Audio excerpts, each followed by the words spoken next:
Hi friends, good morning. ಎಲ್ಲರೂ ಹೇಗಿದ್ದೀರಾ? ನಾನು ಚೆನ್ನಾಗಿದ್ದೀನಿ. ನೀವು ಹೇಗಿದ್ದೀರಾ ತಪ್ಪದೆ ಕಮೆಂಟ್ ಮಾಡಿ ತಿಳಿಸಿ. ಇವತ್ತಿನ ವಿಡಿಯೋ ಬಂದು ನಾನು ಒಂದು ಚಿಕ್ಕ ತಿರುಪತಿ ಜಾತ್ರೆಗೆ ಹೋಗಿದ್ನಲ್ಲ, ಸೊ ಜಾತ್ರೆಯಲ್ಲಿ ತೊಗೊಂಡಿರ್ತಕ್ಕಂಥ ಕೆಲವೊಂದು ಕ್ಲಿಪ್ಸನ್ನು ನಿಮ್ಮ ಹತ್ರ ಶೇರ್ ಮಾಡ್ಕೊತೀನಿ.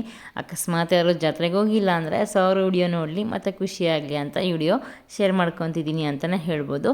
ನಾವು ಹೋಗಿದ್ದು ಪಲ್ಲಕ್ಕಿಗಳ ದಿನ, ಆದರೆ ಅದಕ್ಕಿಂತ ಹಿಂದಿನ ದಿನ ತೇರಾಗಿರುತ್ತೆ. ಸೊ ತೇರ್ ದಿನ ನಾವು ಹೋಗಿಲ್ಲ. ಅವತ್ತು ವಿಪರೀತ ಜನ ಇದ್ದು ಆ ಒಂದು ಕೆಲವೊಂದು ಶಾರ್ಟ್ಸ್ ವಿಡಿಯೋಸ್ ಕೂಡ ನಾನು ಚಾನಲಲ್ಲಿ ಅಪ್ಲೋಡ್ ಮಾಡಿದ್ದೀನಿ, ನೀವು ಹೋಗಿ ನೋಡ್ಬೋದು. ನೈಟ್ ಸುಮಾರು ಒಂದು 7:30-8 ಗಂಟೆ ಅಷ್ಟರಲ್ಲಿ ನಾವು ಚಿಕ್ಕ ತಿರುಪತಿಯಲ್ಲಿ ಇದ್ವಿ. ಆದರೆ ಅವಾಗ ಅಷ್ಟೊಂದು ಜನ ಇರಲಿಲ್ಲ. ಬಿಕಾಸ್ ಪಲ್ಲಕ್ಕಿ ಎಲ್ಲ ಮಾಡೋದು, ದೇವರನ್ನು ಪಲ್ಲಕ್ಕಿಯಲ್ಲಿ ಕೂಳಿಸೋದು 1 ಗಂಟೆ ಆಗೋಗ್ಬಿಡುತ್ತೆ, 12ರಿಂದ 1 ಗಂಟೆ ಆಗಿಬಿಡುತ್ತೆ. ಹಾಗಂತೂ ಜನ ವಿಪರೀತ ಇರ್ತಾರೆ.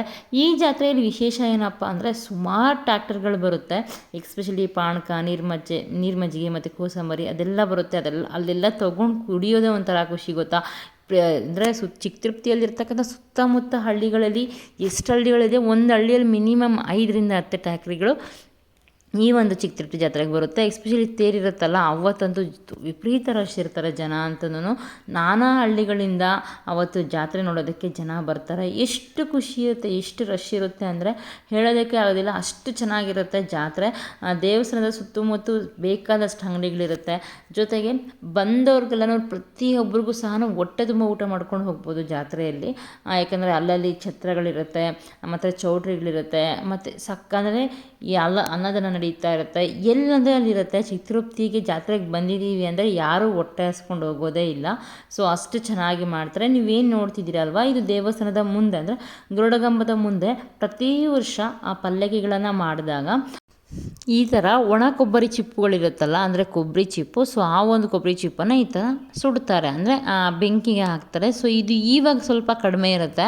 ಇನ್ನೇನು ದೇವರನ್ನು ಕುಳಿಸ್ತಾರೆ ಆ ಪಲ್ಲಕ್ಕಿಯಲ್ಲಿ ಅಂದಾಗ ತುಂಬ, ಅಂದರೆ ಯಾರ್ಯಾರು ಆರ್ಕೆಗಳಿರುತ್ತಲ್ಲ ಅವರೆಲ್ಲ ಬಂದು ಈ ಥರ ಕೊಬ್ಬರಿ ಚಿಪ್ಪನ್ನು ಇಡ್ತಾರೆ. ಇರೋದ್ರಿಂದ ಅದ್ರಲ್ಲಿ ಬರ್ತಕ್ಕಂಥ ಏನಿರುತ್ತಲ್ಲ ಮಸಿ, ಅದನ್ನು ಹಣೆಗೆ ಇಟ್ಕೊಂಡ್ರೆ ತುಂಬ ಒಳ್ಳೆಯದಾಗುತ್ತೆ ಅನ್ನೋ ಒಂದು ನಂಬಿಕೆ, ಆಯಿತಾ? ಇನ್ನು ದೇವಸ್ಥಾನದಲ್ಲಿ ಫ್ರಂಟಲ್ಲಿ ಈ ಥರ ಒಂದು ವ್ಯೂ ಇದೆ. ಆ ದೇವಸ್ಥಾನದ ಫ್ರಂಟ್ ತುಂಬ ಬರೀ ಅಂಗಡಿಗಳೇ ಇರುತ್ತೆ. ಅಷ್ಟೊಂದು ಪ್ಲೇಸ್ ಕೂಡ ಅಲ್ಲಿರುತ್ತೆ, ಆಯಿತಾ? ನೀವು ನೋಡ್ತಿರ್ಬೋದು, ಕೊಬ್ಬರಿ ಚಿಪ್ಪುಗಳನ್ನು ಇಲ್ಲಿ ಮಾರ್ತಾ ಇರ್ತಾರೆ. ಜೋಡಿ 50, 100 ಆ ಥರ ಮಾರ್ತಾ ಇರ್ತಾರೆ. ನಾವು ದೇವಸ್ಥಾನಕ್ಕೆ ಒಳಗಡೆ ಹೋಗಿದ್ವಿ. ಒಳಗಡೆ ಹೋದರೆ ಅದೇನಾಯಿತು ಅಂದರೆ ತುಂಬ ಜನ ಇದ್ದರು. ಆದರೆ ಅಲ್ಲಿ ದೇವಸ್ಥಾನವನ್ನು ಕ್ಲೋಸ್ ಮಾಡಿಬಿಟ್ಟಿದ್ರು, ಅಂದರೆ ಗರ್ಭಗುಡಿಯನ್ನು ಕ್ಲೋಸ್ ಮಾಡಿದ್ರು. ಯಾಕೆ ಅಂತ ನನಗೂ ಗೊತ್ತಿಲ್ಲ. ಸುಮಾರು ಹೊತ್ತು ವೆಯ್ಟ್ ಮಾಡಿದ್ವಿ, ಬಟ್ ಟೈಮ್ ಆಗಿಬಿಡುತ್ತೆ ಅಂದ್ಬಿಟ್ಟು ಮತ್ತೆ ರಿಟರ್ನ್ ಆಗಿಬಿಟ್ವಿ. ನೀವು ನೋಡ್ತಿರ್ಬೋದು, ನೋಡಿ ಇದನ್ನು ಹಣೆಗೆ ಬಿಟ್ಟು ಇಟ್ಕೊತೀವಿ. ಮನೆಗೆ ಎತ್ಕೊಂಡೋಗಿ ಇಟ್ಕೊಂಡ್ರೆ, ಅಂದರೆ ಡೈಲಿ ಇಟ್ಕೊಂಡ್ರೆ ತುಂಬ ಒಂದು ಒಳ್ಳೆಯದು ಅನ್ನೋ ನಂಬಿಕೆ ಇರುತ್ತೆ. ಹಾಗಾಗಿ ನಾವೇನು ಮಾಡ್ತೀವಿ ಅಂದರೆ ಇದನ್ನು ತೊಗೊಂಡೋಗಿ ಮನೆಯಲ್ಲಿ ಇಟ್ಕೊತೀವಿ ಅಂತಲೇ ಹೇಳ್ಬೋದು. ಇವತ್ತು ಇದೊಂದೇ, ಅಂದರೆ ವೆಂಕಟೇಶ್ವರ ಸ್ವಾಮಿ ಒಂದೇ ಪಲ್ಲಕ್ಕಿ ಅಲ್ಲ, ಸುಮಾರು ಪಲ್ಲಕ್ಕಿಗಳಿರುತ್ತೆ. ಆ ಪಲ್ಲಕ್ಕಿಗಳನ್ನು ನೋಡೋದಕ್ಕೆ ಒಂಥರ ಖುಷಿ, ನಿಜವಾಗ್ಲೂ ಅಷ್ಟು ಚೆನ್ನಾಗಿರುತ್ತೆ.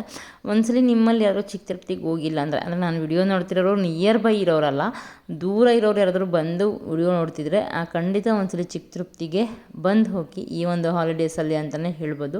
ಒಳ್ಳೆ ಟೂರಿಸ್ಟ್ ಪ್ಲೇಸ್ ಇದ್ದಂಗೂ ಇರುತ್ತೆ, ಮಕ್ಳಿಗೆ ಒಂಥರ ಖುಷಿಯಾಗುತ್ತೆ. ಇನ್ನು ದೇವಸ್ಥಾನದ ಒಳಗಡೆ ಹೋದರೆ ಈ ಥರ ಇದೆ ದೇವಸ್ಥಾನ. ಅದಕ್ಕೆ ಕೆಲವೊಂದು ಕ್ಲಿಪ್ಪಿಂಗ್ಸನ್ನು ಮಾತ್ರ ನಾನು ತೊಗೊಂಡಿದ್ದು, ಯಾಕಂದರೆ ಆಲ್ಮೋಸ್ಟ್ ಅಲ್ಲಿ ಎಲ್ಲರಿಗೂ ಗೊತ್ತಿರುತ್ತೆ ಈ ದೇವಸ್ಥಾನ ಅನ್ನೋ ಒಂದು ಕಾರಣಕ್ಕೋಸ್ಕರ ಕೆಲವೊಂದು ಕ್ಲಿಪ್ಪಿಂಗ್ಸನ್ನು ಮಾತ್ರ ನಾನು ತೊಗೊಂಡು ಆ್ಯಡ್ ಮಾಡ್ತಿದ್ದೀನಿ ಅಷ್ಟೇ. ಇನ್ನು ದೇವಸ್ಥಾನಕ್ಕೆ ಹೋಗೋದಕ್ಕಿಂತ ಮುಂಚೆ ಇಲ್ಲಿ ತೆಂಗಿನಕಾಯನ್ನು ಹೊಡಿಬೇಕು, ಮತ್ತು ಪೂಜೆ ಎಲ್ಲ ಏನಾದರೂ ಮಾಡೋಂಗಿದ್ರೆ ಇಲ್ಲೇ ಮಾಡಬೇಕು. ದೇವಸ್ಥಾನದ ಒಳಗಡೆ ಏನೂ ಪೂಜೆ ನಮಗೆ ಮಾಡಿಕೊಡೋದಿಲ್ಲ. ಹಾಗಾಗಿ ನೀವು ನೋಡ್ತಿರ್ಬೋದು, ಜಾತ್ರೆಗೆ ಇಷ್ಟು ಜನ ಬಂದು ಹೊಡೆದಿದ್ದಾರೆ ಅಂದರೆ ಪಕ್ಕದಲ್ಲಿ ಒಂದು ರಾಶಿ ಹಾಕ್ಬಿಟ್ಟಿದ್ದಾರೆ. ಹೊಡೆದು ತೆಂಗಿನಕಾಯಿ ಮತ್ತು ಹೂವು ಅದೆಲ್ಲ ಒಂದು ರಾಶಿನೇ ಹಾಕ್ಬಿಟ್ಟಿದೆ. ಅಷ್ಟೊಂದು ಜನ ಬಂದು ಹೋಗಿದ್ದಾರೆ. ಈ ಜಾತ್ರೆಗಂತೂ ಸುಮಾರು ಜನ ಬಂದು ಹೋಗಿರ್ತಾರೆ. ಇನ್ನು ದೇವಸ್ಥಾನದ ಸುತ್ತಮುತ್ತ ತುಂಬ ಚೆನ್ನಾಗಿ ಮಾಡಿದ್ದಾರೆ ಈ ವರ್ಷ ಅಂತಲೂ. ವರ್ಷ ಇನ್ನೂ ಚೆನ್ನಾಗಿ ಇಂಪ್ರೂವ್ಮೆಂಟ್ಸ್ ಆಗ್ತಿರುತ್ತೆ, ಅಷ್ಟು ಚೆನ್ನಾಗಿರುತ್ತೆ. ಇನ್ನು ಫೈನಲಿ ಬಂದು ಪಲ್ಲಕ್ಕಿಗೆ ನೀವು ನೋಡ್ತಿದ್ದೀರಲ್ಲ ರೆಡಿ ಮಾಡ್ತಿರ್ಬೋದು. ಈ ಪಲ್ಲಕ್ಕಿ ಹತ್ರ ಬಂದು ನಿಂತ್ಕೊಂಡ್ರೆ ಆ ಮಲಗುವ ಸ್ಮೆಲ್ ಇಷ್ಟು ಚೆನ್ನಾಗಿರುತ್ತೆ ಗೊತ್ತಾ, ಸೀರಿಯಸ್ಲಿ ಅಷ್ಟು ಚೆನ್ನಾಗಿರುತ್ತೆ.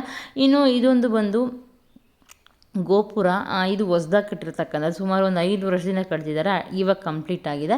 ಇನ್ನು ತೇರು, ಅಂದರೆ ನಾನು ಹೇಳಿದ್ನಲ್ಲ, ನಾನು ಹೋಗಿರೋದಕ್ಕಿಂತ ಹಿಂದಿನ ದಿನ ಅಲ್ಲ, ಅದ್ರ ಹಿಂದಿನ ದಿನ ಫಸ್ಟ್ ತೇರು ಆಗುತ್ತೆ, ಆಮೇಲೆ ಒಂದು ದಿನ ಫ್ರೀ ಇರುತ್ತೆ, ಆಮೇಲೆ ನೆಕ್ಸ್ಟ್ ದಿನ ಪಲ್ಲಕ್ಕಿ ಆಗುತ್ತೆ. ಸೊ ಎಲ್ಲವನ್ನು ಮುಗಿಸ್ಕೊಂಡು ಫೈನಲಿ ಮನೆಗಂತೂ ಬಂದ್ವಿ. ಮನೆಗೆ ಬಂದರೆ ವಿಪರೀತ ಮಳೆ ಗೊತ್ತಾ, ಅವತ್ತು ಸಖತ್ ಮಳೆ ಬಂತು. ನಾನು ಸುಮ್ಮನೆ ಜಸ್ಟ್ ವಿಂಡೋಯಿಂದ ಒಂದು ಕ್ಲಿಪ್ಪಿಂಗನ್ನು ತೊಗೊಂಡೆ, ಇಷ್ಟು ಮಳೆ ಬರ್ತಿರ್ಬೋದು ಅಂತ.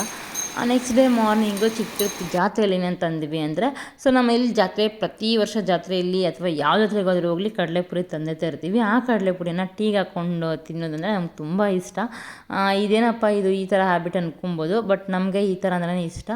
ಇನ್ನು ತುಳಸಿ ಮತ್ತು ಇದೊಂದು ಪಿಂಗಾಣಿ ತೊಗೊಂಡೆ. ಯಾಕೆ ತೊಗೊಂಡಿದ್ದು ಅಂದರೆ ಇದನ್ನು ಹುಣ್ಸೆಹಣ್ಣು ಹಾಕ್ಕೊಬೇಕು, ಉಪ್ಪು ಹುಣ್ಸೆಹಣ್ಣು ಒಂದೇ ಕಡೆ ಇರಬೇಕು ಅಂತ ಹೇಳ್ತಾರಲ್ವ, ಅದಕ್ಕೆ ಹಾಕ್ಕೊಬೇಕು ಅನ್ನೋ ಕಾರಣಕ್ಕೋಸ್ಕರ ನಾನು ಅದನ್ನು ತೊಗೊಂಡಿದ್ದೀನಿ.